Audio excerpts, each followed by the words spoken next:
Tu mujer estuvo aquí anoche. No se fue sola. Eso fue lo que me dijo Javier, el camarero del bar donde cenamos cada viernes desde hace 3 años.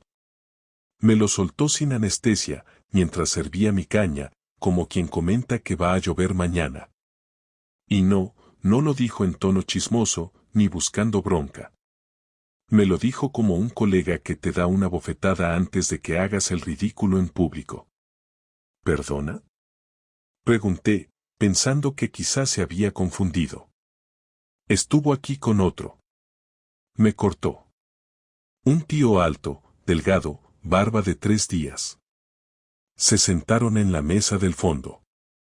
No lo reconocí, así que pensé que lo sabías. Yo no dije nada. Solo asentí con la cabeza y me bebí la caña como si fuera agua bendita. ¿Quieres saber lo más jodido de todo? Que yo había estado en ese mismo bar la noche anterior. Pero con mis compañeros del taller. Habíamos quedado para ver el partido. Laura me había dicho que tenía cena de profesoras. Que llegarían tarde. Que me durmiera sin esperarla. Y como un buen idiota, lo hice. Hasta ese momento, mi vida era normal. No feliz ni infeliz. Solo, normal. Trabajo de lunes a viernes como mecánico en un taller en Vallecas, y Laura, mi mujer, da clases de literatura en un instituto en Carabanchel. Nos casamos hace 9 años. Sin hijos. Sin dramas. O eso creía yo. Y ahora, de la nada, el tipo del bar que me conoce por el nombre y sabe cómo me gusta el pincho de tortilla, me estaba diciendo que mi mujer había estado allí, con otro. Y que no se fue sola. Podría haberme reído. Podría haber pensado que se confundió. Pero no. Lo que me jodió de verdad fue la forma en que lo dijo. Tranquilo. Seguro. Como alguien que no quería decírmelo, pero no podía seguir callándose. Ese fue el primer disparo. No al corazón.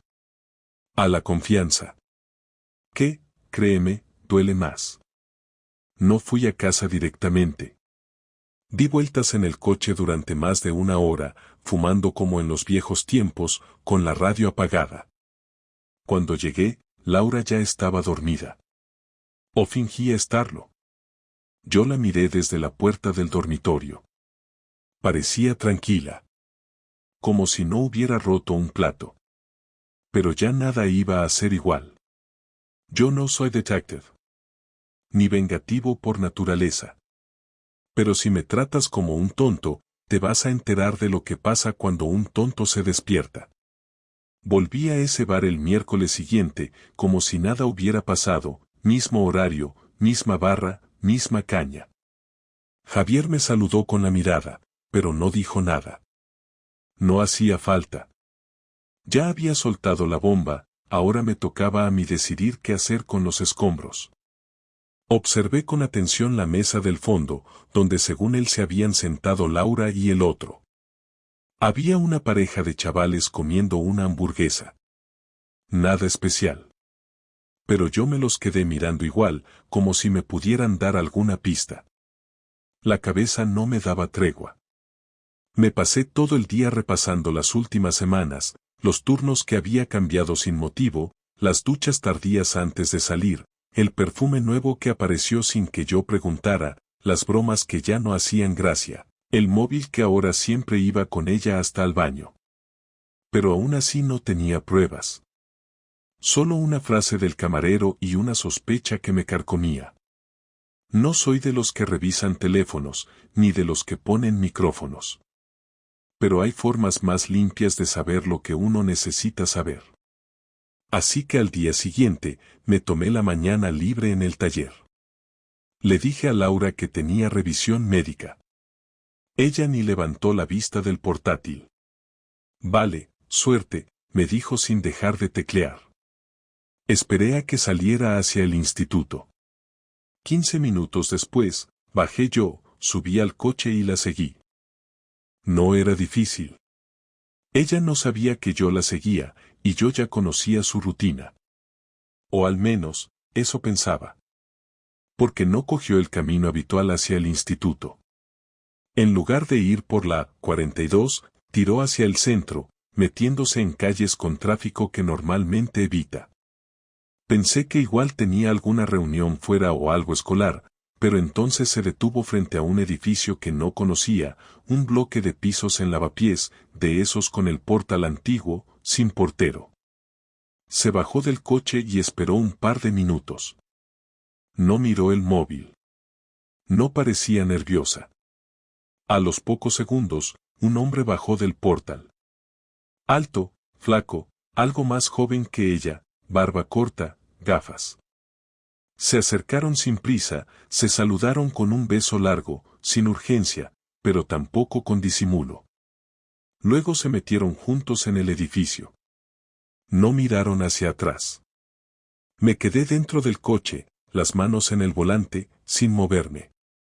No porque no supiera qué hacer, sino porque lo que acababa de ver no necesitaba ser interpretado. Lo que no entendía era desde cuándo. Desde cuando mi mujer tenía una relación con un tipo al que nunca había visto, del que nunca había hablado, en un barrio al que nunca íbamos.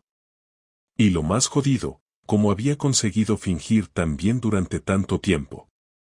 No me lo esperaba, y eso fue lo que más dolió. No es que pensara que nuestra relación era perfecta, pero tampoco era una mierda. Teníamos rutinas, teníamos cenas, hacíamos planes para los puentes. No me daba la impresión de que quisiera marcharse ni que estuviera amargada. Aunque tal vez lo estaba, y yo era demasiado estúpido como para notarlo. Volvieron a salir 1 hora y cuarto después. Yo seguía ahí, inmóvil. Esta vez no hubo besos. Hablaron un momento frente al coche de ella, él se metió en el portal otra vez, y Laura arrancó como si volviera de una cita cualquiera. No me siguió importando a dónde iba. Yo ya tenía la respuesta que no quería. Me fui directo al trabajo, pero no hice nada. Solo estuve sentado en la oficina del jefe de taller, sin decirle que me había saltado la cita médica. A las 2 volví a casa como siempre, y ella ya estaba preparando la cena como si el mediodía no hubiera sido lo que fue. Me habló del instituto, de una bronca entre alumnos, de que se había estropeado la impresora de la sala de profesores. Yo la escuchaba con cara de póker, diciéndome a mí mismo que aún no era el momento. Pero todo dentro de mí gritaba que no podía dejarlo pasar, que esto ya no era una suposición ni una duda, era una certeza tan sólida como el suelo que pisábamos. Esa noche, dormí en el sofá. Le dije que me dolía la espalda y necesitaba estirarme. No protestó. Ni siquiera me miró raro. Ella estaba tan tranquila que me pregunté si ya le daba igual que sospechara o no. Quizá no era la primera vez que me la jugaba. Quizá pensaba que no me iba a dar cuenta nunca, o peor, que si lo hacía, no iba a hacer nada. Me quedé tumbado mirando al techo, con el sonido del reloj del comedor marcando los segundos. No pensé en divorcio, ni en venganza. Pensé en todo el tiempo que había invertido en esa relación, en cada fin de semana compartido, en cada puta comida familiar con mis padres y los suyos, en las vacaciones, en los regalos de aniversario, en las conversaciones de madrugada hablando de si queríamos adoptar un perro. Y me pregunté cómo se desmonta todo eso sin volverte loco. Al día siguiente, no fui al trabajo. Apagué el móvil. Me fui a andar por Madrid, sin rumbo, como un fantasma. Comí en un chino de Usera. Me senté en un parque como un jubilado. Miré a la gente. Pensé en que todos los que pasaban por ahí tendrían su propia mierda, pero lo mío me parecía especialmente asqueroso. A eso de las 5, volví a casa. Laura no estaba. En la mesa del comedor había una nota escrita en uno de esos papelitos con forma de corazón que usábamos para dejarnos mensajes cuando empezamos a salir. Decía, he salido con Paula al cine, no me esperes despierto. Corazón rojo. Paula era su amiga. O eso decía siempre. Pero yo ya no podía creerle nada. Y si no podía creerle nada, entonces tenía que empezar a prepararme para lo que venía después. Esperé a que volviera del supuesto cine con Paula, no porque quisiera hablar en ese momento sino porque necesitaba ver su cara. La cara que ponía al entrar en casa después de haber estado, probablemente, con ese tipo otra vez. Quería saber si le temblaban las manos al dejar las llaves en la mesa, si le costaba mirarme a los ojos, si su voz sonaba forzada al decir hola. Volvió pasadas las 11. Se quitó el abrigo, dejó el bolso donde siempre y vino directa a darme un beso. Yo lo esquivé sin hacer un escándalo, solo giré un poco la cara, como quien está distraído con la tele, pero en realidad estaba escuchando cada paso que daba. Se sentó en el sofá, miró mi cara y notó que algo pasaba. ¿Estás bien?, me preguntó. Yo asentí sin decir palabra y seguí mirando la pantalla aunque no tenía ni idea de qué estaban dando. Lo que me interesaba estaba a 2 metros de mí, fingiendo normalidad. A la mañana siguiente decidí que iba a hacerlo. No más vueltas, no más juegos. Llevábamos semanas jugando a la pareja feliz delante de los demás y yo ya no soportaba ni su voz. Le preparé el desayuno como siempre, 2 tostadas con tomate y aceite, café con leche sin azúcar, lo de todos los días. Se sentó en la mesa como si fuera cualquier sábado y empezó a hablarme de la serie que había empezado a ver con Paula. La dejé terminar. Luego solté la frase sin levantar la voz, ni el tono, ni nada, como quien dice que va a llover. ¿Quién es el tío con el que estuviste en Lavapiés el martes? La taza le tembló un poco, pero se la llevó a los labios igual. Dio un sorbo. Luego me miró y preguntó con una voz que intentaba sonar natural, ¿qué dices? No le respondí. Solo la miré. Y volví a decir, esta vez sin pausa, el martes. Fuiste a un piso con un tío. Estuve allí. Te vi. Estuvisteis más de 1 hora dentro. Luego salisteis. Lo volviste a ver el miércoles. Y ayer también. No me lo niegues. No dijo nada. Ni un no es lo que parece. Ni un puedo explicarlo. Nada. Solo se quedó sentada mirándome. Por un momento pensé que se iba a echar a llorar, pero no. Al contrario. Se puso seria. No quería que lo supieras así, dijo, como si hubiera una forma buena de descubrir que tu mujer se acuesta con otro. Yo seguí sin decir nada. Quería que hablara ella, que no tuviera margen para esconderse. Es alguien que conocí hace un tiempo, continuó, no planeé nada, simplemente pasó. Quise levantar la voz, pero me contuve. Le pregunté, ¿cuánto tiempo llevas viéndote con él? Ella dudó unos segundos y respondió, unos 3 meses. La respuesta fue rápida, como si la tuviera preparada. Pero yo sabía que no era cierto. Por cómo se comportaba, por los cambios en su rutina, por cómo había empezado a evitarme en la cama desde mucho antes. Así que se lo solté, mientes. No son 3 meses. Lleva al menos 6. O más, ¿también lo llevaste a casa cuando yo estaba trabajando? Esa sí la dolió. La vi bajar la mirada. Me lo confirmó sin querer. No lo negó. Solo dijo, nunca lo hice aquí. Le pregunté, ¿estás enamorada de él? Y ahí empezó a quebrarse. No lo sé, respondió, como si no saberlo fuera menos grave. Lo nuestro estaba mal desde hace tiempo, tú lo sabes. Le respondí, yo no estaba con nadie más. Así que si lo nuestro estaba mal, podías haberlo dicho. Podías haberlo arreglado. Podías haber hablado. Pero no, preferiste follarte a otro. Esa palabra la impactó. Por fin bajó la cabeza como alguien que sabe que la cagó. Intentó justificarse, me sentía sola. Tú estabas cada vez más distante, solo hablabas del trabajo, de tus problemas, y yo necesitaba. La interrumpí, tú necesitabas que, un tío que te abra las piernas mientras yo me rompo el lomo en el taller. Ahí ya no hubo vuelta atrás. Se puso de pie, enfadada, y soltó un «no me hables así». Yo también me levanté. Te hablo como me sale. Y si te parece poco, espérate a lo que viene después. Fue la primera vez que levantamos la voz en años. Se puso a la defensiva, como si fuera ella la víctima. Me echó en cara que yo llevaba meses apagado, que no le prestaba atención, que la dejaba sola con sus cosas. Yo la escuchaba y cada palabra era un puñal, porque lejos de pedir perdón, lo que estaba haciendo era buscar cómo justificar lo injustificable. Yo me esforzaba por mantenerme en pie, por no perder el control, por no lanzarle la tostadora.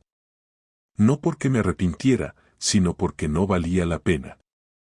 Le pregunté directamente, ¿lo vas a seguir viendo? Y me respondió con una frialdad que no me esperaba, no lo sé. En ese momento me di cuenta de que no solo me había traicionado. Me había perdido el respeto por completo. Esa mujer ya no era la persona con la que yo me casé. Era otra. Una que ni siquiera tenía miedo de perderme. La conversación duró poco más de 10 minutos, pero me dejó agotado como si hubiera estado cavando una zanja. Se fue al dormitorio, cerró la puerta, y yo me quedé en el salón con la taza de café vacía delante. No sé cuánto tiempo pasó, pero cuando salí de casa a dar una vuelta, tenía claro que ya no había vuelta atrás. Ya no se trataba de perdonar. Se trataba de recuperar algo que no podía dejar que me quitara, mi dignidad. La idea se me ocurrió el domingo, mientras hacía la compra como si todo siguiera igual, como si no hubiera pasado nada. Estaba en la fila de la carnicería, delante de una señora mayor que hablaba con la dependienta sobre las ofertas de filetes, cuando la escuché decir algo que me encendió una chispa: lo peor es cuando te toman por tonta, hija, eso no lo perdono. No sé por qué, pero esa frase se me clavó en la cabeza como un clavo oxidado. Pensé en Laura, en su forma de hablarme como si yo fuera idiota, como si no supiera sumar 2 y 2. Pensé en cómo me mentía en la cara, en cómo volvía a casa después de verse con ese tío, se duchaba y luego se metía en nuestra cama sin el menor remordimiento. Y decidí que si ella pensaba que yo era un imbécil, se iba a enterar de lo que podía hacer un imbécil cuando se hartaba. No soy un tipo rencoroso, ni vengativo por naturaleza, pero hay una línea que no se cruza. Y ella la cruzó con los 2 pies. No iba a pegarle, ni a destruirle la vida de forma ilegal. Iba a hacer algo mejor, iba a dejarla sola, en su propia mentira, sin el confort que yo le daba, sin el piso que ella nunca podría pagar sola, sin mi nombre sosteniendo sus apariencias de profesora ejemplar. Y mientras tanto, le iba a devolver cada segundo de humillación que me hizo tragar. Empecé por lo básico. El lunes por la mañana llamé a mi jefe y le pedí que me dejara salir antes durante unos días. No le di muchos detalles. Solo dije que tenía un asunto personal. Me dio el visto bueno, como siempre. A mediodía, fui directo al banco. Cambié mis claves, saqué la mitad del dinero de la cuenta común, cerré mi tarjeta asociada y transferí lo que era mío a una cuenta nueva solo a mi nombre. Dejé lo justo para el alquiler de ese mes y para que no sospechara de inmediato. Luego fui a ver a un abogado. Uno que me recomendó mi compañero de taller, el mismo que se divorció hace 2 años y todavía se ríe de cómo dejó a su ex sin coche. El abogado me atendió esa misma tarde, le conté todo, sin adornos, y me dijo algo que no me esperaba: lo tienes bastante fácil, si quieres ir con todo, podemos hacerlo bien. Me explicó qué paso seguir, cómo proteger mis bienes, cómo preparar los papeles sin que ella pudiera reaccionar a tiempo. Yo le dije que no quería solo el divorcio. Quería que se supiera lo que hizo. Quería que su entorno supiera en qué tipo de persona se había convertido. Y el tipo, con cara de no ser la primera vez que oía algo así, me dio algunas ideas que no pensé que fueran legales, pero lo eran. Esa noche no volví a casa. Me quedé en casa de mi primo Álvaro, que vive solo en Alcorcón. Le conté una parte de la historia y me ofreció su sofá sin pensarlo. Desde ahí, con el portátil, imprimí una carta. No un drama. Solo hechos. Clara, directa, sin insultos. En ella contaba que después de descubrir la infidelidad de Laura, había decidido separarme y que lamentablemente la persona con la que se había involucrado era alguien que sabía que ella era una mujer casada. Añadí fechas, datos, lugares, y firmé con mi nombre. Imprimí 4 copias. Una para su madre, otra para su jefe de estudios en el instituto, otra para su mejor amiga, la famosa Paula, y la última para ella misma. Las mandé por mensajería privada desde una oficina que abría hasta tarde. Sin remitente visible, pero asegurándome de que las recibirían en mano. Al día siguiente fui a casa temprano, antes de que ella se despertara. Entré, recogí mi ropa, mis herramientas, mis cosas del taller, todo lo que me pertenecía. No rompí nada, no dejé notas, no hice ruido. Me llevé también las llaves del coche que estaba a mi nombre, el que usaba ella para ir al trabajo. Dejé las llaves del piso sobre la mesa, junto con una copia del borrador del divorcio y una foto impresa que había sacado del video de la cámara del Portal en Lavapiés, donde ella salía agarrada de la mano con ese imbécil. No puse ninguna explicación. Solo una palabra escrita con bolígrafo al pie de la hoja: adiós. Salí de ahí sin mirar atrás. Desde el coche, observé por el retrovisor si bajaba. No lo hizo.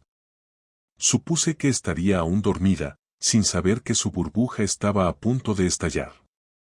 A las 10 de la mañana, mi primo me mandó un mensaje con una foto. Era una captura de estado de WhatsApp de Paula: no puedo creer lo que acabo de leer. ¡Qué asco! A las 11, su madre me llamó. No contesté. A las 12, recibí un correo de su jefe de estudios, pidiéndome que retirara el documento porque dañaba la imagen del centro. Lo ignoré. A la 1, me llamó ella. Tampoco contesté. A las 3 de la tarde, cuando volví a conectar el teléfono, tenía más de 50 mensajes suyos. Los primeros eran de enfado. Los últimos, de súplica. No los leí todos. Con uno bastaba. Me bastaba con saber que por primera vez en todo este tiempo, era ella la que no sabía qué hacer. Y eso, aunque no lo diga en voz alta, me supo a gloria. No hubo drama en la puerta, ni llantos, ni escándalos. Laura no vino a buscarme a casa de mi primo, ni se presentó en el trabajo. Pero al cuarto día me llamó desde un número desconocido, probablemente porque ya la tenía bloqueada en todos lados. Contesté porque no tenía sentido seguir evitando algo que ya estaba en marcha. Me dijo que necesitaba verme, que teníamos que hablar, que no quería hacerlo por teléfono. Le pregunté si era sobre el divorcio, si tenía algo que decir al respecto. Dijo que no, que ya lo había leído y que entendía mis condiciones. Quería hablar como personas. Acepté por una sola razón: necesitaba verla de frente para cerrar este capítulo sin ninguna duda. Nos citamos en un bar a mitad de camino entre su casa y la de mi primo. Llegué 10 minutos antes. Ella llegó puntual, con cara de no haber dormido bien, sin maquillaje, con ojeras, vestida como si viniera de dar clase. No pidió nada. Yo ya tenía un café delante. Se sentó en silencio y me miró. Tardó unos segundos en abrir la boca. Sé que no tengo derecho a pedirte nada, pero necesito que me escuches. Asentí con la cabeza. Solo quería que hablara. Lo que fuera que tuviera que decir, prefería saberlo de una vez. Me dijo que no esperaba que las cosas terminaran así, que no lo tenía planeado, que al principio fue una tontería, que ni siquiera sabía cómo empezó. Dijo que se sentía vacía desde hacía tiempo, que nuestra relación se había vuelto rutina, que se sentía invisible, y que con el otro, ni siquiera pronunció su nombre, había sentido algo distinto. Intentó justificarlo con argumentos flojos, con frases como me confundí o me dejé llevar, como si eso bastara para tapar meses de mentiras. Yo no interrumpí. Solo escuché. Cuando terminó de hablar, me pidió perdón. No lo dijo llorando, ni temblando, lo dijo con una voz tranquila, casi resignada. Dijo que no buscaba volver, que sabía que no había marcha atrás, que entendía que la había jodido y que lo peor de todo era haberme subestimado. Que pensaba que nunca me daría cuenta, que si lo descubría no haría nada, que seguiría ahí por costumbre. Esa parte me dolió más que todo lo demás. No la infidelidad, ni el engaño, sino el hecho de que pensara que yo estaba tan dormido que podría traicionarme sin consecuencias. Le pregunté si seguía viéndose con él. Negó con la cabeza. Me dijo que cuando vio todo lo que había hecho, cuando vio los sobres que mandé, cuando su madre dejó de hablarle, cuando su jefe le llamó al despacho para pedirle explicaciones, se dio cuenta de que había cruzado una línea de la que ya no podía volver. Le pregunté si estaba arrepentida. Me miró y dijo que sí, pero que no sabía si era por lo que hizo o por cómo se sentía ahora. Y eso fue lo más honesto que dijo en toda la conversación. No intentó fingir que quería recuperar el matrimonio, ni que me amaba, ni que estaba dispuesta a hacer lo que fuera. Solo dijo que había destruido algo que no se reconstruía, que no esperaba que la perdonara, pero que le dolía haber sido la razón por la que todo acabó. Le pregunté qué planeaba hacer ahora. Me dijo que se quedaría en el piso hasta encontrar algo más barato, que ya había hablado con el banco para separar las cuentas, que no me iba a pedir nada, que entendía que no tenía derecho a nada más que a desaparecer. Me dijo que iba a seguir trabajando, aunque ahora la miraban distinto en el instituto, que Paula había dejado de hablarle y que su madre, por primera vez en su vida, le dijo que estaba decepcionada. No le respondí con odio. No grité. No le reproché nada más. No lo necesitaba. Ella ya estaba rota, y yo no necesitaba seguir aplastando lo que ya estaba en el suelo. Solo le dije que no pensaba volver a hablarle después de esa conversación, que firmaría lo que hiciera falta, pero que a partir de ese día ya no existíamos como pareja, ni como nada. Me pidió que, si algún día tenía la oportunidad, intentara perdonarla, aunque fuera en silencio. No respondí. Me levanté, dejé un billete en la mesa y salí del bar sin volver la vista atrás. Mientras caminaba por la acera, con el ruido de la ciudad tragándose todo, sentí por primera vez en semanas algo parecido a la calma. No era felicidad, ni alivio, ni revancha. Era simplemente el cierre que necesitaba. Lo que pasó con Laura no se arreglaba con palabras, ni con tiempo, ni con arrepentimientos. Fue una decisión que tomó cada vez que se acostó con otro mientras volvía a casa conmigo, y esa clase de decisiones no tienen redención. No sé si algún día me dolerá menos. No sé si podré confiar otra vez en alguien. Pero lo que sí sé es que ese capítulo ya estaba terminado. Y que yo, por fin, estaba listo para seguir adelante. Han pasado 3 semanas desde aquella última conversación en el bar. No he vuelto a ver a Laura, no he recibido más mensajes ni llamadas, y no he sentido necesidad de saber nada de ella. Todo lo que tenía que decirse se dijo, y todo lo que había que romper ya estaba roto. He seguido viviendo en casa de mi primo mientras busco un piso en condiciones, algo pequeño, sin pretensiones, que me permita estar tranquilo. He aprendido a vivir con menos ruido, menos rutina, menos compromisos forzados. Echo de menos algunas cosas, claro que sí, pero no a Laura. Echo de menos pensar que las cosas estaban bien, aunque fuera mentira.